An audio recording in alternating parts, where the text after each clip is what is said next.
Most people in my immediate sphere know the name Gary Habermas. Again, he authored or co-authored or edited over 40 books, dozens and dozens and dozens of journal articles. This gentleman is quite prolific. I've enjoyed, even beyond, if you're a pastor or fashion yourself in some way a Christian scholar, you should have Gary's work on your shelf. I've used him for years. He's an incredible man of God. His resurrection research, life, death, resurrection of Jesus is incredible. It's astounding. It's thorough. It should be on your shelf. But I wanted to add this. There's some parts of Gary's published work that you might not be familiar that have been really helpful, that I've enjoyed. Gary, your work Beyond Death, when you teamed up with JP, absolutely outstanding. When you teamed up with Doug Givett in your Defense of Miracles, your chapter in Debating Christian Theism, your 3 chapters in the late Norm Geisler's Why I'm a Christian as kind of a counterblast, a corporate counterblast to Bertrand Russell. But anybody that's also a youth pastor or a pastor, I hope you'll stay tuned in. Not only is Gary a great guy, but I've found in this pastoral role, a lot of your work, again, that may go unnoticed by people that only know about your Jesus research. So your lay level work has been astounding for that threefold operation of a pastor: proclamation, leadership, and then counsel, biblical therapy. For example, I wouldn't know about anything about Jeffrey Schwartz if it weren't for you. Your work in bringing a biblical understanding to cognitive therapy, Albert Ellis aside, has been incredible. I've gone over and over again in the counsel role, your Thomas Factor book, Why Is God Ignoring Me? What's So Good About Feeling Bad, or something like that. These have been incredible works for that counsel role as a pastor. So whether you're going straight on historical Jesus research studies, the life of Jesus research, Jesus studies, or you want useful resource, extraordinarily useful resources for pastoral ministry, go to GaryHabermas.com. It'll be on the screen. We'll have our guy put it right up on the screen here for you. It is a treasure trove of very, very useful. Gary is, if nothing else, Dr. Habermas is pragmatic. As a matter, I just used your most recent, The Uniqueness of Jesus ebook. I made that into a 6-part teaching and supplemented it with other scholars. It's just great, Gary. Outstanding. I just want to say thanks, and it's an honor to have you. It's only a little thing, so you turned it into 6 parts. There you go. It's yeah, we broke it up and then supplemented it, so we're really like I said, you can't go wrong. It's a great honor to have you. Great honor to have you, Gary. Well, thank you. I'll add one thing, and it's not about me. Yes. Nothing is for sale on my website. So I put it there specifically for the purpose of ministry, not for the purpose of trying to sell any, like I said, I don't think you're going to find one thing on the website that's for sale. So unbelievable. You better not. No, it's somebody, I got to find out who put it there. It's a treasure trove. We were talking a little earlier, Gary, just real quick as we start up here. You're finished. You said technically finished, but got a lot of editing to do. So but finished to the point of the content with your magnum opus. Can you tell the people a little bit about that? Yeah, first draft is done. Boy, it's taken me 7 years. For those 7 years, by God's grace, and that is what it is, by the clock, I have worked probably average 75 hours a week. Man. During COVID, last week, I keep a running total, last week, 78 hours. Now, I can't claim to spend all that time on the magnum opus. I do about 3 hours of email a day, maybe more. Wow. So a lot of it, and you mentioned ministry, Joe. I do the email the way I do it. You don't always have the time to spend on it, but there are just a lot of hurting people and there are a lot of doubters. So, so I'm not trying to imply the magnum opus gets all that time, but it's done in the first draft, and I've got a lot of editing to do. When you go through a 200-page book, the editing is a lot. But at 5,000, I will be lucky to have the editing done in a year. I can't imagine it. It was forever just to do my dissertation. I farmed it out. So unbelievable. Unbelievable. Yeah, have you had any surprises, Gary, in your last nearly decade of research for this big book? Well, A fair number of changes. What I'm seeing is, here's a couple smaller reflections. Naturalistic theories today are starting to disappear. I wrote an article in the Trinity Journal. It was about the turn of the century, so about 20 years ago. And I said that there had been an uptick in naturalistic theories. Now, I had gone back to about 1975, so there had been an uptick over the previous 25 years. At present, here's what I'm seeing. Older scholars who like naturalistic theories, they still hang on to them. You still got Garrett Ludeman taking hallucination. Right. You've got John Shelby Spong taking a view that I call the illumination theory. Basically, what it amounts to is Peter had some kind of experience and talked everybody else into being comfortable with the phrase, Jesus appeared and I saw him. Okay. You've got other people taking, well, there's another guy, Tom Sheehan at Stanford. He takes that illumination view too. Okay. But the guys who settled down on a naturalistic theory are often retirement age or older. Okay, well, I'm not picking on any old guys because I'm an old guy. But the younger guys, here's what I'm noticing. They're not so quick to pick naturalistic theories.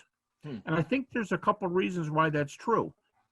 And now I do this minimal facts argument, and I'm not the only one. Yeah. But actually, you worked with Bill Craig for a long time. Bill told me many years ago that he got the idea to argue for minimal facts from reading my stuff. So I thought, well, golly, Bill, that's amazing.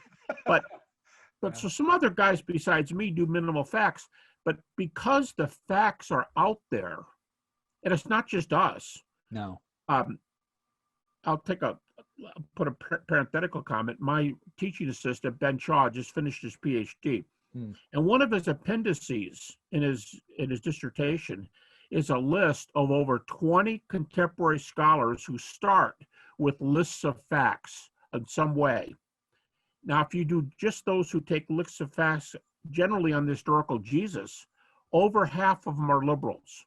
So what I'm saying is even liberal scholars present lists of facts. So now if you're a young guy coming up, back to my point about the naturalistic theories, if you're a young guy coming up and you see that not just the conservatives are doing these lists of facts, but you got Robert Funk, you got E.P. Sanders, you've got Geza Vermesh, you've got major people doing lists of facts.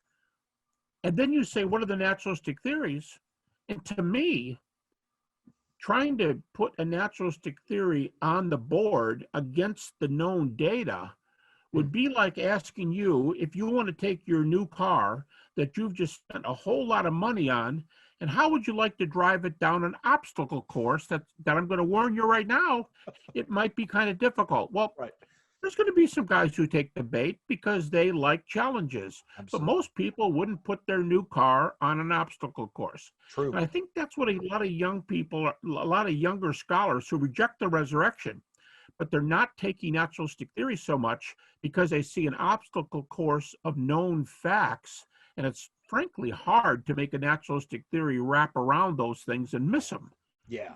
So I think we're seeing less people choose general theories, and you either get them saying things like, well, David Hume is still on my side, or, yeah, but you need another world. You need God out there doing something, which, of course, the apologists go, well, look, we can talk about data for God if you want.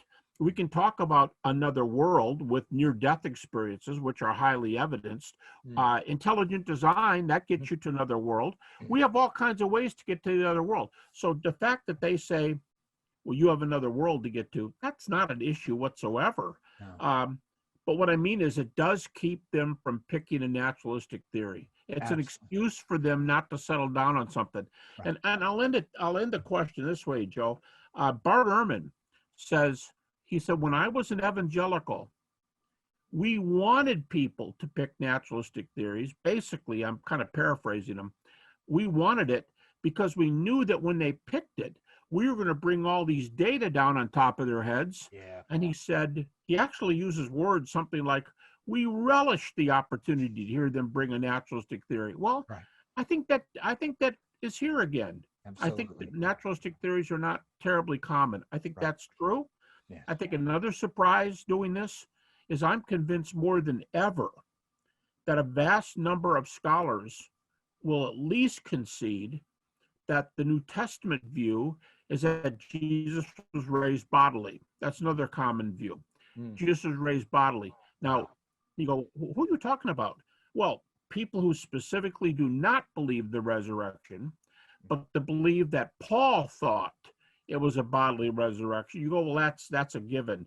Yeah. Well, yeah, you're saying that now, but it was not a given decades ago. No. Decades ago, scholarship thought that everybody saw Jesus sort of like Paul's trip to Damascus with the glorified. He was blinded for a little while. Right. Yeah, right now, I could start naming the names. Garrett Ludeman, John Dominic Crossan, even Dale Allison believed Jesus appeared to people. But Dale Allison's another one.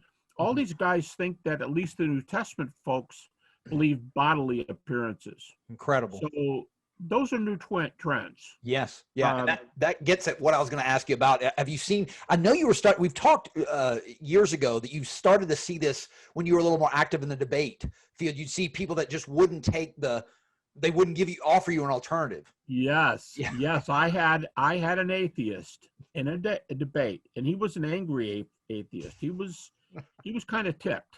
Right. He was a professor. He was no dummy. He was a professor. Right. And I said, why don't you go ahead and pick a theory? And he said, no way. And I said, why not? And he literally said to me, because if I pick a theory, you'll argue me into a corner, and then I'm going to have to go and get angry, which is interesting. He admitted the anger. Unreal. He admitted that he would end up in a corner, and Unreal. He would not pick a theory. Wow. Wow. So yeah, once in a while they say that, and most of the time I don't think they want to admit that. Right. And what you said about the facts, I think Bill debate where there was a guy that was a ancient Mediterranean first century historian, and he conceded he said all those facts he conceded at the front end of the debate. He didn't have, it wasn't surprising to him. He had taken Bill seriously enough to study. So, several times in debates, I've started with a list of facts. Tony Flew, one of my 3 debates with the former, famous atheist. Right. We started with a list, and it wasn't just my short list of a half dozen minimal facts. It was my longer list of a dozen more inclusive facts. Right. And he pretty much conceded the whole list. Yeah. Yeah, absolutely. In fact, I'm reminded of what he said in There Is a God. Your work with him as in a friendship type of long time evangelism as adversaries. Then, for him saying that the quality and quantity of the data and evidence for this miracle outstrips any religious miracle claim anywhere. I mean, that's, again, that's one of those ones that causes the skeptics that were former allies to sweat a bit.